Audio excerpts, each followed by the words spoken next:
All right, welcome back to Onebar and Lupagus show. I'm Onebar with Lupagus. We're full on in the free agency. Fair to say halfway past the midpoint for sure. We're going to talk about the biggest takeaways that we've learned from the Vikings in free agency this year. Are you ready?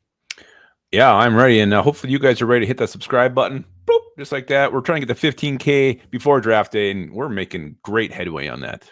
Great head. Also, we're going live tonight, 5:30 Central Time. Join us for Horned Up. Biggest takeaways. Let us know some in the comments. I got to put this out there, so I threw it out on Twitter right before our show, and a couple people had some comments. Oh, Viker said trenches. That's it, just trenches. Agreed. And some of these might match ours. Vikings Nation says the building of the trenches after what has been about a 15-year hiatus. And Shark says they are really leaning in the McCarthy era with the emphasis on physical running attack to take pressure off of him in year one. So very good. Pretty good takeaways. I think the video might be done. Oh, no. Let's go. Number one, biggest takeaway. Vikings are not effing around. They're not. And I think what really shows this is what they're willing to put in some of these guys they brought in, the money. Like, look at the money they gave Will Fries. They wanted to upgrade that right guard spot. They definitely did it, and they weren't afraid to invest. They're also not afraid to get rid of these guys who have sucked. Garrett Bradbury out the door. Ed Ingram out the door. Not bringing back some other players. So I think this huggy-feely culture that it's still there, it's still in place. But if you're not doing your job, they're not going to keep you around here. Yeah, I mean, look at this guy over there. Oh, he ain't effing around, and these signings prove it. Ballsy moves. That's takeaway number one. Takeaway number two.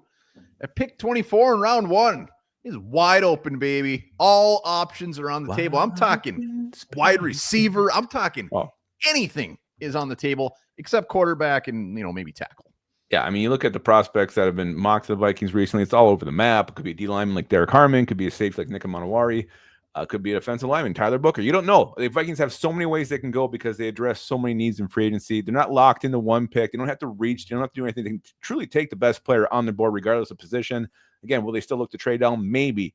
They don't have a lot of draft picks, so that's probably option number one, but they can go anywhere, and it'd be hard to argue with any selection to make at this point. Yeah, I mean, you've done well in free agency when nobody has a single clue where you're going to go, who it's going to be, and really it's up to you. It's up to you. Best player available. I love it. It's going to be wild. Takeaway number three. They have a backup quarterback plan. Nobody knows what the hell it is. They have to have a plan. There must be some kind of plan in place. The one that's kind of picking up steam lately is trading for a backup quarterback. I'm not a fan of that. I'd rather just sign a crusty veteran if we're going to go that route. There's still a few guys out there still. Carson Wentz, I think, was visiting with the Browns, but nothing's come of that. I don't believe at this point. Joe Flacco, Ryan Tannehill. I mean, I'm just saying, like, they have a plan. Yeah, we don't know what it is. We'll see what happens in a month. They have a clear plan, and everybody can guess. We're not going to get it. Yeah, I mean, they got a plan? Kirk Cousins, him getting whatever, that's been thrown out there too. So who knows what it is? Vikings definitely know what they're doing, though. Yeah, and it's going to be crazy. Like, it's going to be funny if it goes all this way, and it's just like, oh, the Vikings signed Joe Flacco. Yeah. Like, all right, okay, whatever. I mean, someone put out there, and I'm not smart enough or didn't even look it up.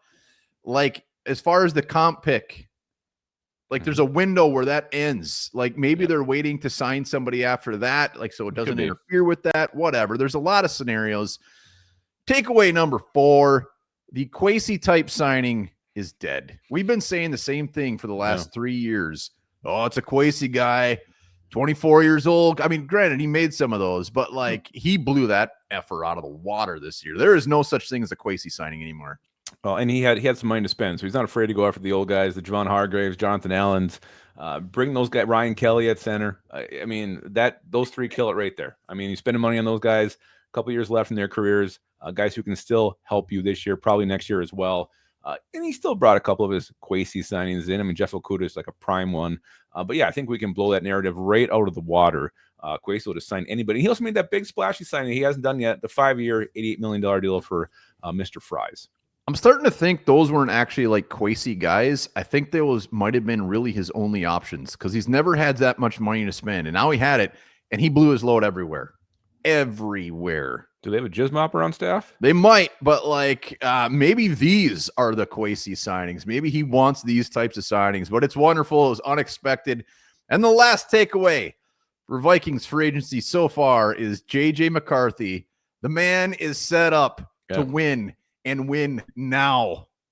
There's no excuses. I can't remember who you said before we started the comment about the power run game. It's there. Aaron Jones, Jordan Mason. You can hand the ball off to those two. They can carry the load, JJ McCarthy, but he's got tons of weapons. Justin Jefferson, Jordan Addison, TJ Hawkinson, Rondale frickin' Moore. Talk about the offensive line, man. The offensive line, the protection's there as well. Like, he is so set up to win, and we will know end of the season if he's the real deal or not, because if he can't win with these weapons, this line, he's not going to win ever.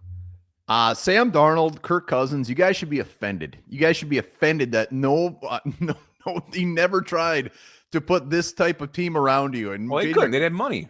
They could have signed some offensive linemen. They could have worked on the offensive line. I guess I look at that specifically, but he didn't care. Ed Ingram, Dalton Reisner, Blake Brandel, Garrett Bradbury, like, just make it work.